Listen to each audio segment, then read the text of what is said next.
We're going to get started this hour with the latest on President Trump's trade war. Today, he's set to announce a new round of tariffs. That's right. Trump discussed his plan to target imports of steel and aluminum last night in a traditional Super Bowl pregame interview with Fox. It touched on everything from his unwavering support for Elon Musk to making Canada the next U.S. state. NBC News White House correspondent Yamiche Alcindor has the details. In a high-stakes interview during the Super Bowl pre-show, President Trump defending Elon Musk as he tries to slash federal agencies. Bottom line, you say you trust him.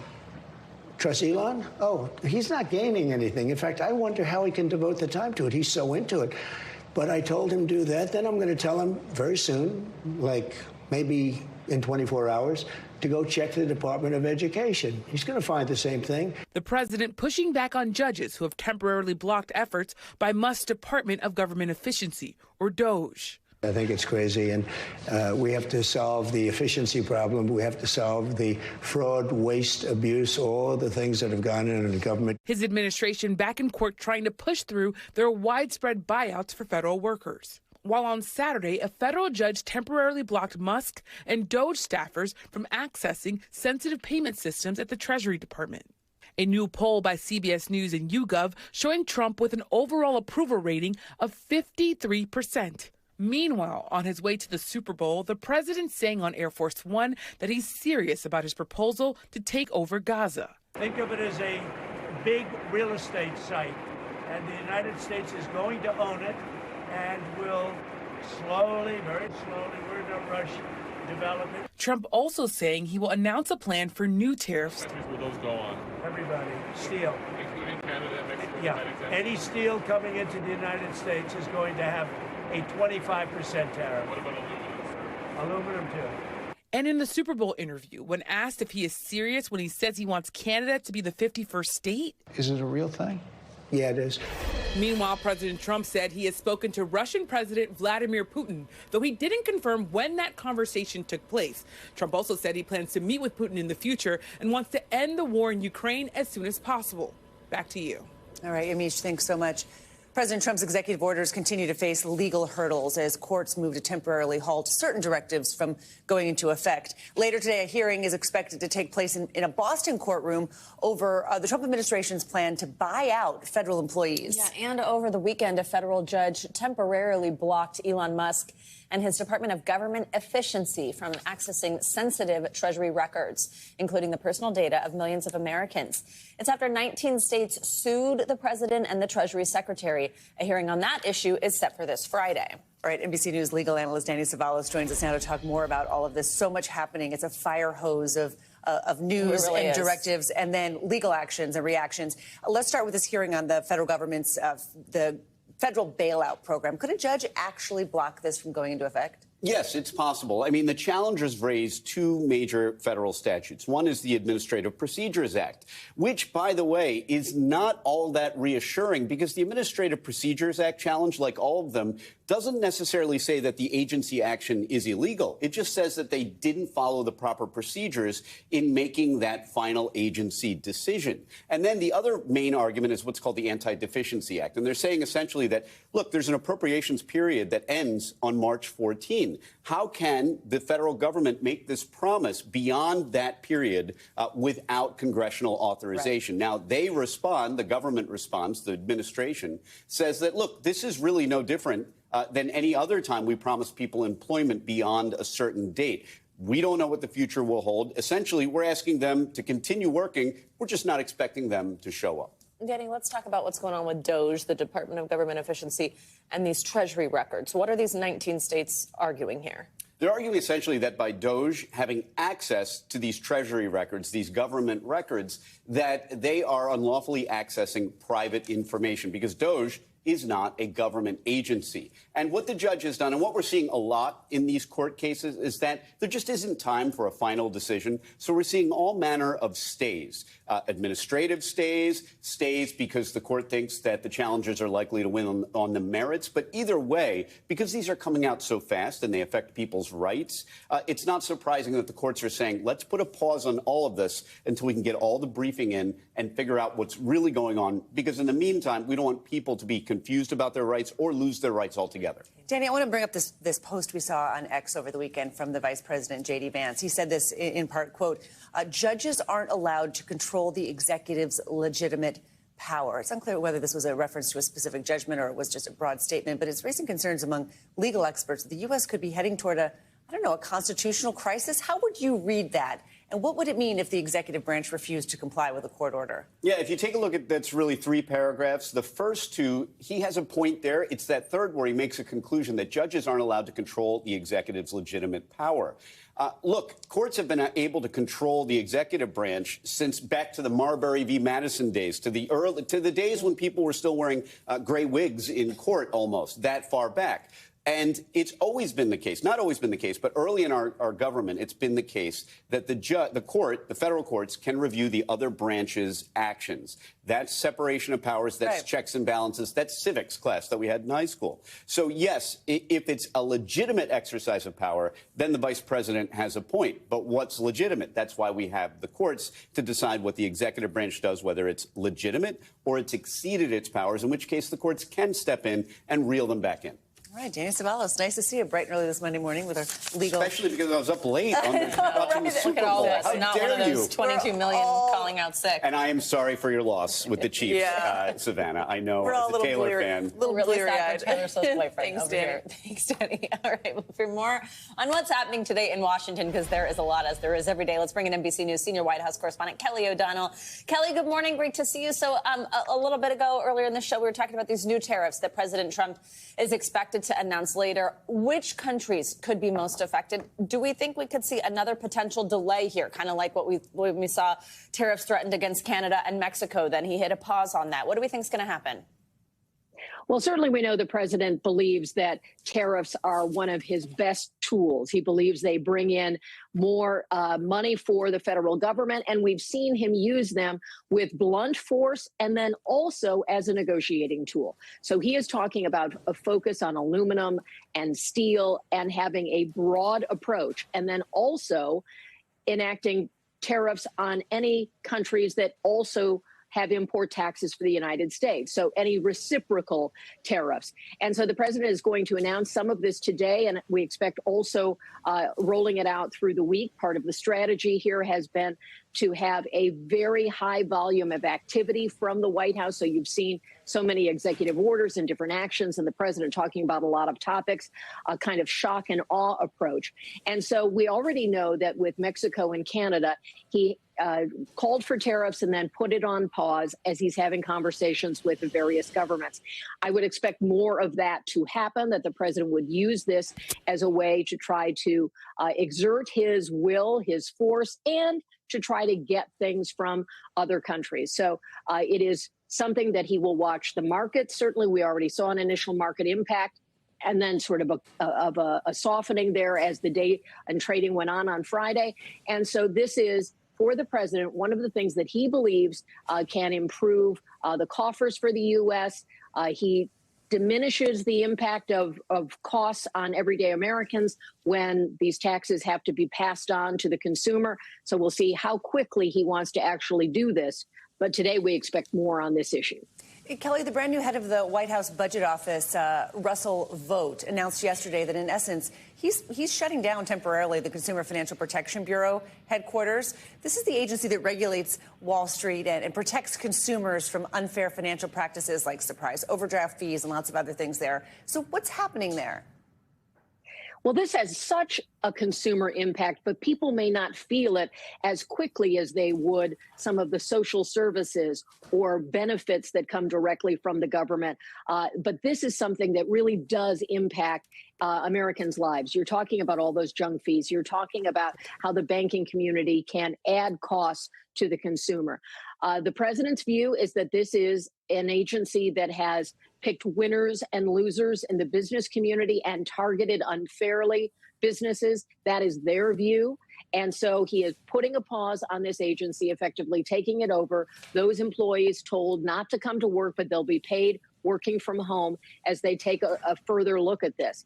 It's one of those areas where this is the use of executive power that will likely be contested. Again, you talked about the courts, more of that likely coming. But people who aren't familiar with this agency might be familiar with some of the benefits. In the business community, there is a different view of this in the regulatory space, some not liking how they have been required to adhere to different rules from this agency. So it's long been controversial, but it does have a consumer component. Kelly, some Democrats are starting to talk about a potential plan to attempt to pump the brakes on President Trump's dismantling of federal agencies, something we are just seeing at this breakneck speed. What leverage, though, do Democrats have here? It's very difficult because Democrats do have the power of Congress's Article 1 powers of appropriating the money and approving the money. But we've already seen, because they are not in the majority, how that's a limited approach. So they're trying to speak publicly. They are trying to put political pressure, and they can use some degree of oversight from Congress to try to pump the brakes here on some of these actions. But ultimately, the courts have the most swift ability to put a pause, as we've seen in a number of these cases. Democratic allies outside of Congress who can find the right plaintiffs to litigate, people who have standing on these issues, people who can bring cases in various jurisdictions to try to slow down President Trump and his administration's push on this. But it is a challenge for Democrats. So there's a political set of steps they can try to take. They can try to work through the levers of Congress, but that may be limited at this point. All right, Kelly O'Donnell, thank you very much. Appreciate it. Well, over the weekend, the wreckage of an Alaskan commuter plane that crashed late last week was pulled from the ice floe in the Bering Sea. The Bering Air flight took off on Thursday and was scheduled to land in Nome. That's about 130 miles south of the Arctic Circle. As the plane approached its destination, officials say it experienced some sort of issue and vanished off the radar. Over the weekend, crews recovered the bodies of all 9 passengers and the sole pilot on board. While the cause of the crash is under investigation by the NTSB, the U.S. Coast Guard says radar data indicated the plane rapidly lost altitude and speed. This morning, investigators are searching for the cause of a massive explosion at an industrial plant in western Pennsylvania on Sunday. It left 12 people injured, including 5 firefighters.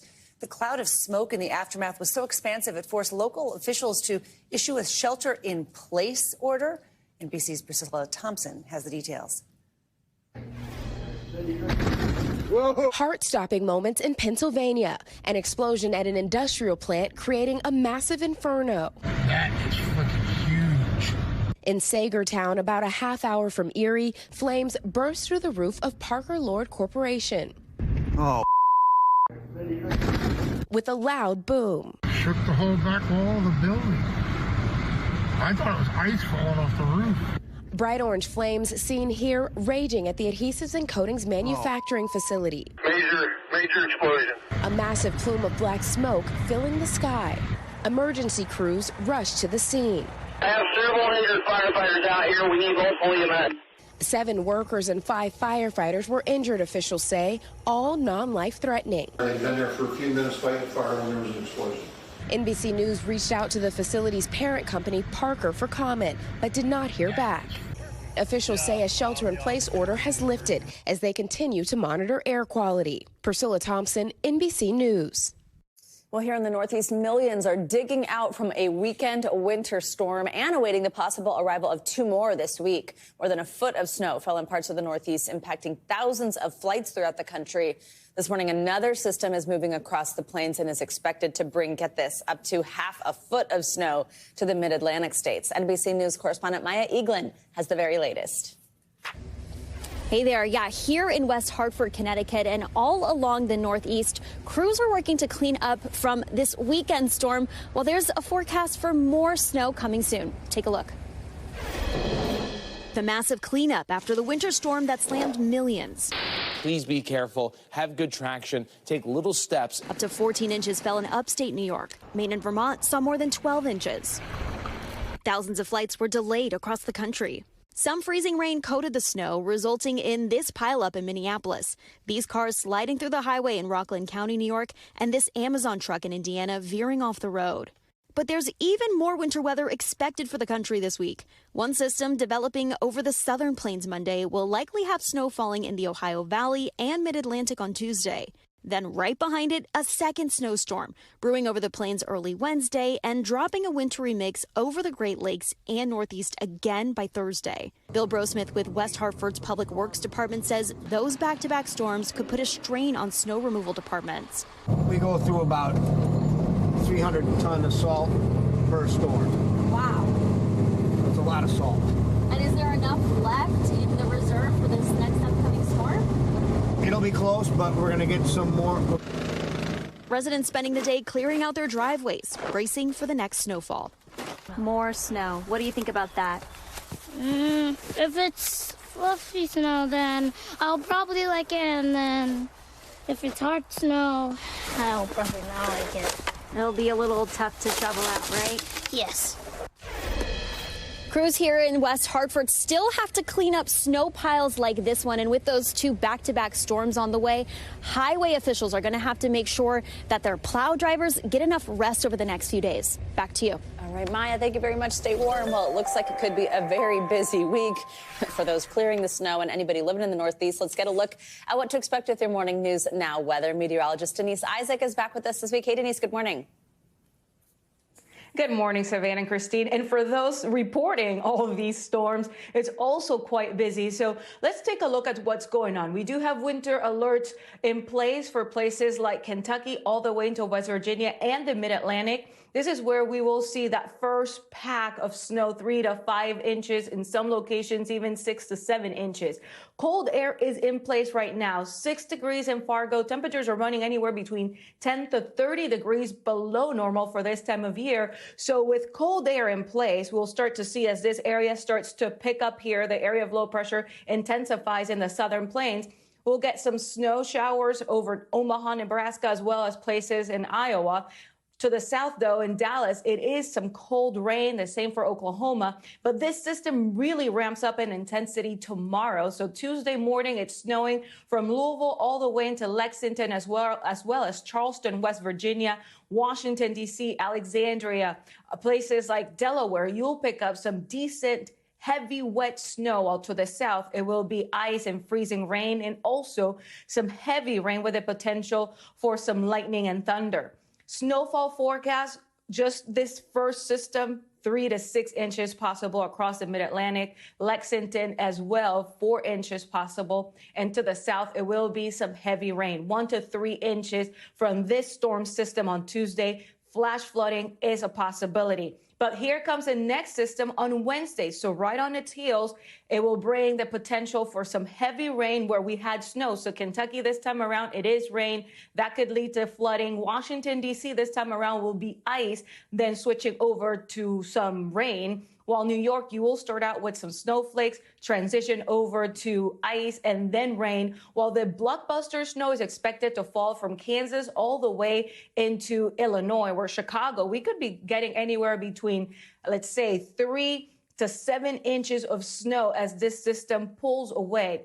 New England, you'll start out with snow, transition over to freezing rain and ice, and then eventually, as this system finally just leaves the continental U.S., it will transition over to rain. So it is quite busy. We'll have system tomorrow, then another one on Wednesday that will eventually pull away on Thursday. By Friday, we finally get a break on the East Coast. It's sunshine from Maine all the way to Florida, but more snow is expected across the upper Midwest with temperatures in the teens and single digits. And then a West Coast storm will bring some rain across California and snow across the higher terrain. So we are staying busy here in the weather department. Ladies, back to you.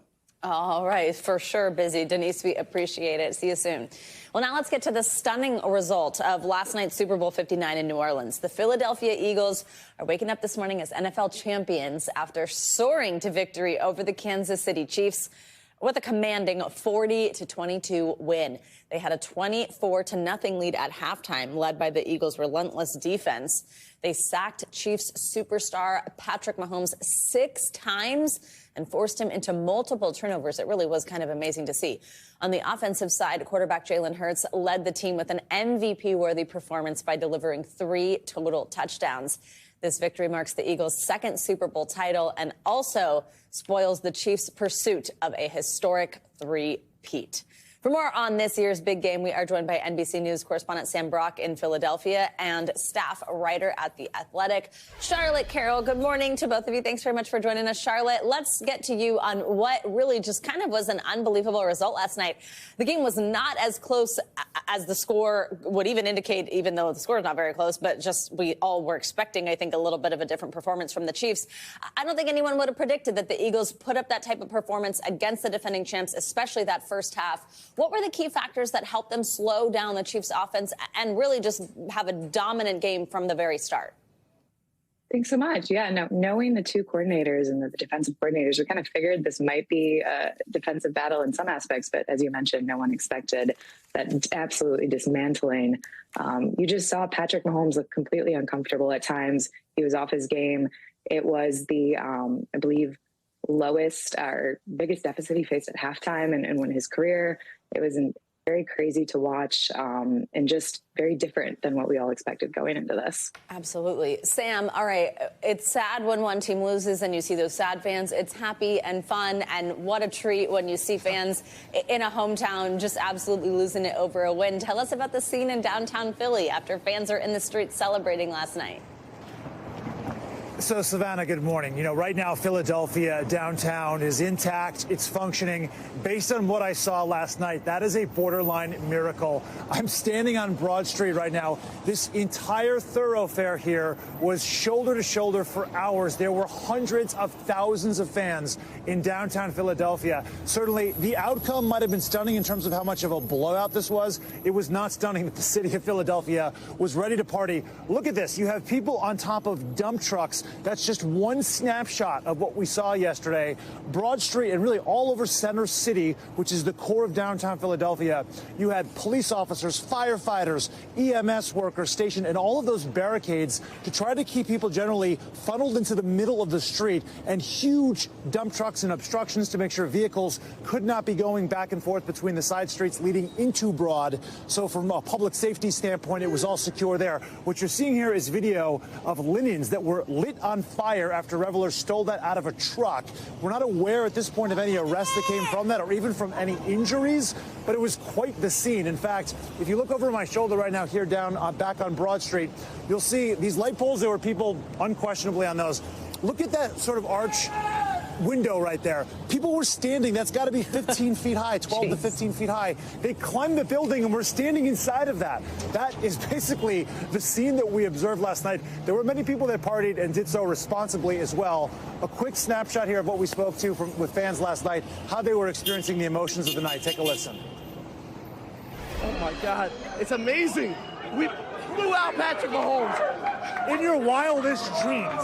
That was my wildest dreams. That was my wildest dreams. This is absolutely incredible for the city. Not only for the city, but honestly for everyone around there that's ever been an underdog. That's what Philly speaks to. So, Savannah, obviously the biggest of wins. This is the second Super Bowl now for the Eagles in their franchise history. The first one coming against Tom Brady in 2018.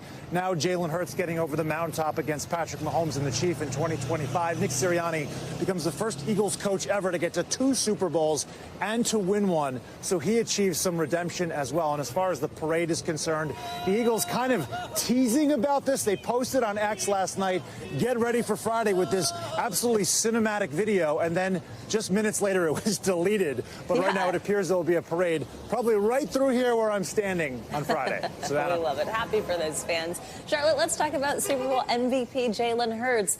Before the game, we actually thought it would probably be running back Saquon Barkley. He might be the difference maker. Both of these men with incredible stories. But Barkley was kind of held to a quiet night, at least by his standards. And Hurts, I mean, he really 3 touchdowns. He led the team here. Walk us through what you think about this pick. It was a dominating performance from Hurts, and it was something where he got his revenge following Super Bowl 57. We saw him come away from that with the loss, and he wanted to come back stronger, and he showed that on the field, and he was able to get the job done and named MVP and got to celebrate with all his teammates. Sam. Oh, sorry, Charlotte. I think we're losing you a little bit. Keep going. No, that's all good. Back to you. Okay, my audio is going in and out. Not to get ahead of ourselves, but Charlotte, what do you think this means for the Chiefs' dynasty going forward? Yeah, it's definitely thwarted. They did not get that historic three-peat and the first one in the modern Super Bowl era. But there's no need to fear. This is a dominating team. Patrick Mahomes is still only 29 years old. We'll see what happens with Travis Kelce and what that looks like going forward in his career if he decides to retire. But they still have the pieces, and Andy Reid is expected to return. So you get these pieces back, and you look at, again, the dynasty can kind of continue, just not with the three-peat. Sam, you seem not so thrilled to be covering the Eagles win. What's going on?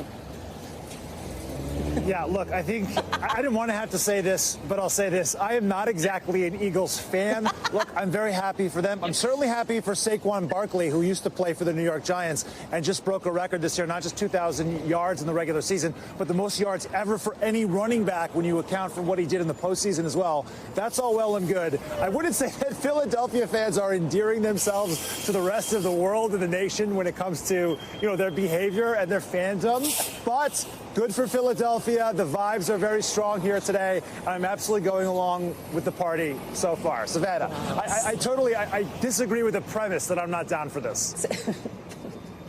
Do you? It didn't really sound like it. Sam Brock, I also don't love you in the middle of this media and these cars are like rushing past you. Please be safe.